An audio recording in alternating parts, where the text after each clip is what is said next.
Hello students, শুভ বিজয়ের শুভেচ্ছা।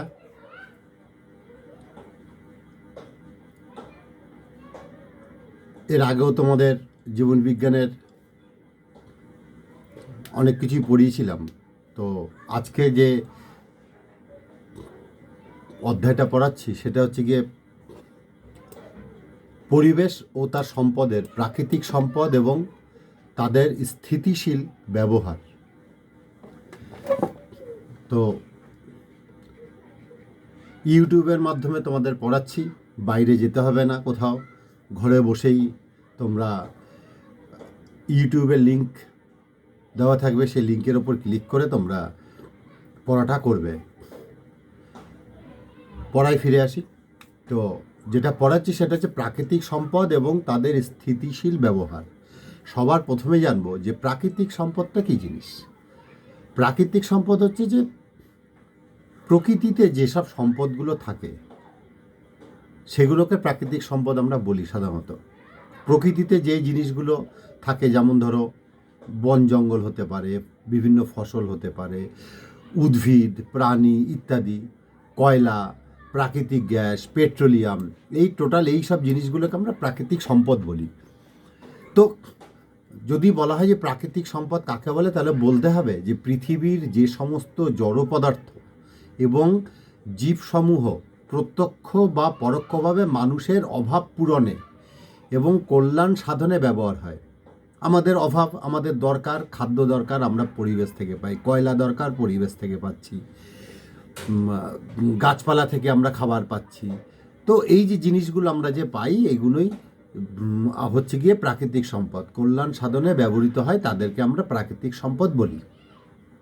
এবার হচ্ছে এই প্রাকৃতিক সম্পদগুলোকে আমরা দুটো ভাগে ভাগ করি। কি ভাগে ভাগ করি?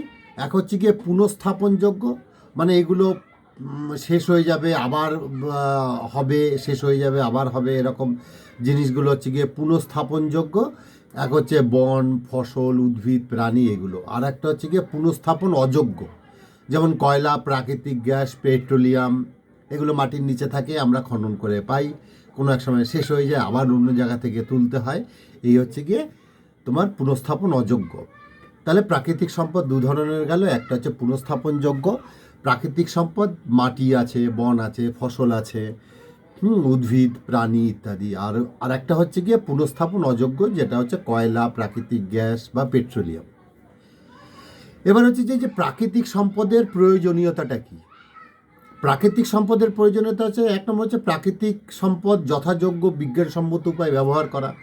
যথাযোগ্য ও বিজ্ঞানসম্মত উপায় মানে ধরো তোমার দরকার বন থেকে, ধরো আমার গাছ দরকার, তাহলে আমরা বিজ্ঞানসম্মত কোন গাছ কাটবো? সব গাছ কাটবো কি? তা না। যেই গাছগুলো খুব বড় হয়ে যাচ্ছে আর ফল দিচ্ছে না,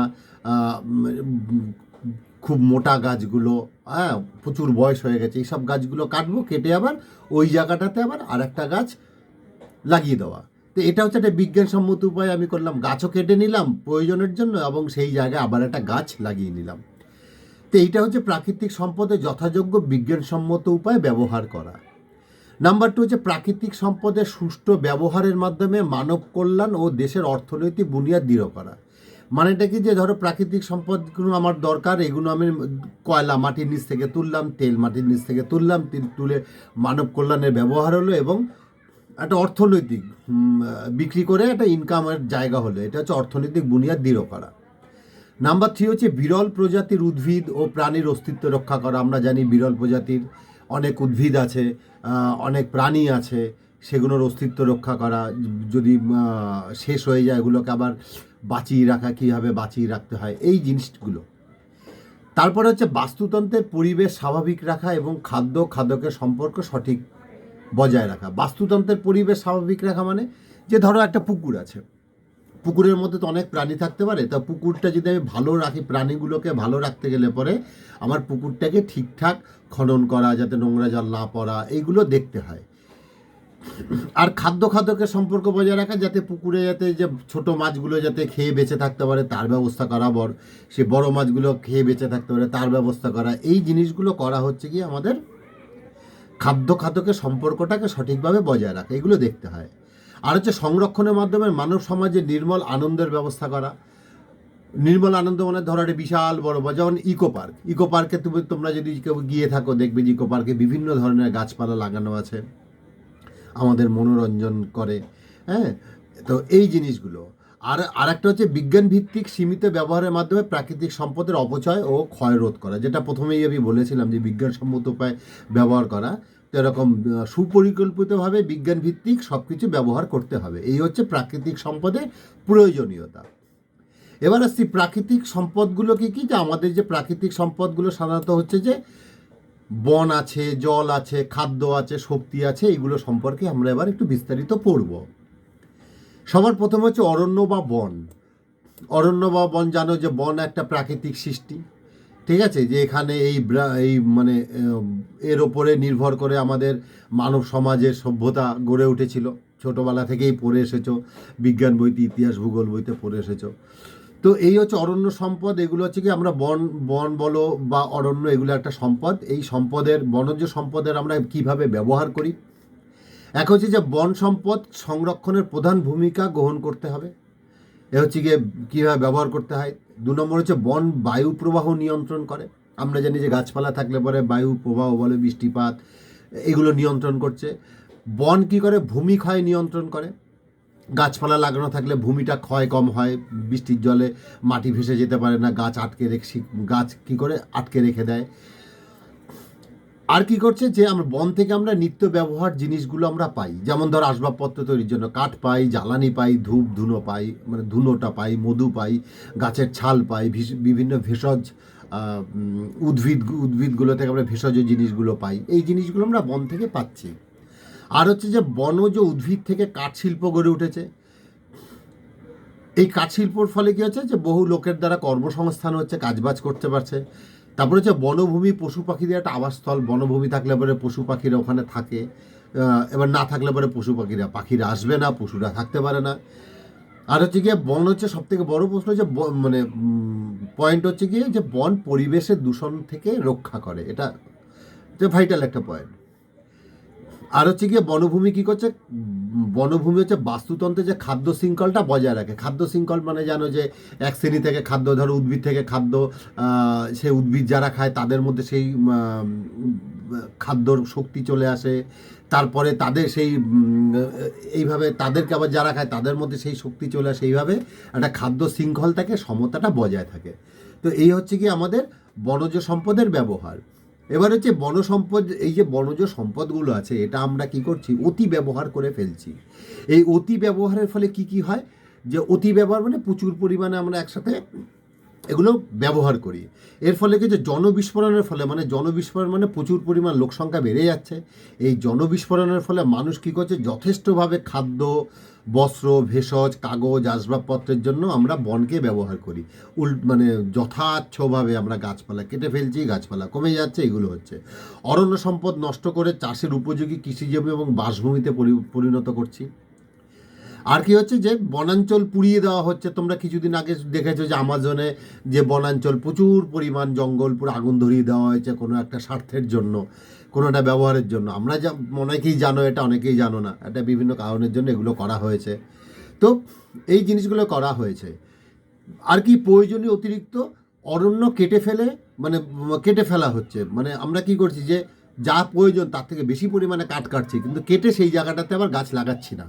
এই সমস্যাগুলো রয়ে গেছে। পশুচারণ বৃদ্ধির ফলে কি হচ্ছে, যে ভূমি ক্ষয় বাড়ছে, গাছপালা উৎপন্ন হচ্ছে না। প্রচুর পরিমাণে আমরা যেখানে গাছপালা জন্মাই সেখানে গরু ছাগল নিয়ে ছেড়ে দিই, ওরা খেয়ে শেষ করে দেয়। এই হচ্ছে, বৃষ্টিপাত কমে যাচ্ছে, এর ফলে পশু পাখিদের আবাসস্থল নষ্ট হচ্ছে। এই হচ্ছে বনভূমির বেশি ব্যবহারের ফলে এই কারণগুলো হচ্ছে। এবার হচ্ছে কি, যে বন ধ্বংসের কারণ কি, এই যে বন দেখবে ধ্বংস হয়ে যাচ্ছে, কারণটা কি, বা বন ধ্বংস হলে পরে তার ফলাফলটাও বা কী হয়। বন হচ্ছে মানুষের সবচেয়ে উপকারী বন্ধু, আমরা জানি। যে তবু আমরাই এত উপকার করে, তবু আমরা বনকে ধ্বংস করি। দেখেছো রাস্তাঘাটে যেখানে খুশি গাছ কেটে ফেলছে, কলকারখানা করছে, বাড়ি তৈরি করছে, আসবাবপত্র তৈরি করছে, রেলের স্লিপার তৈরি করছে, ইলেকট্রিকের যে খুঁটি, মানে ইলেকট্রিক পোল, তার লাগানোর যে খুঁটিটা, এই খুঁটিটা ব্যবহার করছে। এর ফলে এই ব্রিজ তৈরি হচ্ছে, রাস্তা তৈরি হচ্ছে, নদীর পাড় তৈরি করছে, কাগজ শিল্প করছি, এইসবের জন্য আমরা কি করছি যে প্রচুর পরিমাণে গাছ কাটছি। আরও আছে ভেষজ গুণ, কিছু কিছু উদ্ভিদ আছে আমরা জানি যে উদ্ভিদ থেকে যেমন ভেষজ পাই, ভেষজ মানে হচ্ছে কি ঔষধ জিনিসটা পাই, যেমন তুলসী আছে, নিম আছে, শিনকোনা আছে, সর্পগন্ধা আছে, ধুতরা আছে, এগুলো থেকে আমরা ওষুধ পাই। আমরা কি করছি যে যথেষ্ট ব্যবহারের জন্য এগুলোকে কেটে ফেলছি। এর ফলে কী হচ্ছে, গাছপালা মানে বন জঙ্গলটা ধ্বংস হয়ে যাচ্ছে। এই বন জঙ্গলটা ধ্বংস হওয়ার ফলে মানুষের অনেক মানে মানুষ খুব সমস্যায় পড়ে গেছে। বৃষ্টি বাদল বেশি হচ্ছে, টেম্পারেচার বেড়ে যাচ্ছে, তারপরে কি বনজ উদ্ভিদ ও প্রাণী মারা গেলে অরণ্যর বাস্তুতন্ত্রটা নষ্ট হয়ে যাচ্ছে। এই জিনিসগুলো বনভূমি ধ্বংসের ফলে হচ্ছে, মানে ফলে এই ঘটনাগুলো ঘটছে। তো এই গেল আমাদের বনজ সম্পদ গেল। এরপরে যে সম্পদটা আসছে সেটা হচ্ছে জল সম্পদ। জল সম্পদটা কিন্তু প্রাকৃতিতে জলের প্রধান উৎস হচ্ছে মাটির নিচের যে জল, মাটির নিচের যে জলটা, এটা হচ্ছে প্রধান উৎস। পুকুর, সমুদ্র, নদী, ঝর্ণা, বৃষ্টিপাত ইত্যাদির জল, এও একটা সম্পদ, মানে এ উৎস। এবার মানুষের জীবনে, মানুষ কেন, প্রত্যেকটা জীবের জীবনের মৌলিক উপাদান হলো জল। এবার দীর্ঘদিন যখন জনসংখ্যা এই এত হারে বেড়ে যাচ্ছে, বৃদ্ধির ফলে কাছে জলের পরিমাণও বাড়তে পারছে না। এবার ফলে যে জলের প্রয়োজনটা বৃদ্ধি পাচ্ছে, সেই পরিমাণ জলের মানে জলও দরকার পড়ছে, মানুষ সংখ্যা বাড়লে জল দরকার পড়ছে, কিন্তু সেই পরিমাণে জলের বৃদ্ধি তো ঘটছে না। এর ফলে কি হচ্ছে, আমাদের এই সমস্যা হয়ে পড়ছে। এরপর হচ্ছে যে এই জল সম্পদের ব্যবহার, এই যে জলটা যে ব্যবহার হয়, কোথায় কোথায় বেশি এই সম্পদটা ব্যবহার হয়। এক হচ্ছে মানুষের সমস্ত প্রাণীদের পানীয় জল হিসাবে আমরা জলটা ব্যবহার করি। দু নম্বর হচ্ছে কৃষিকাজের জন্য আমরা জল ব্যবহার করি। এছাড়া হচ্ছে শিল্পে, একটা যে কোনো শিল্পের ক্ষেত্রেই জল, প্রচুর পরিমাণে জল লাগে।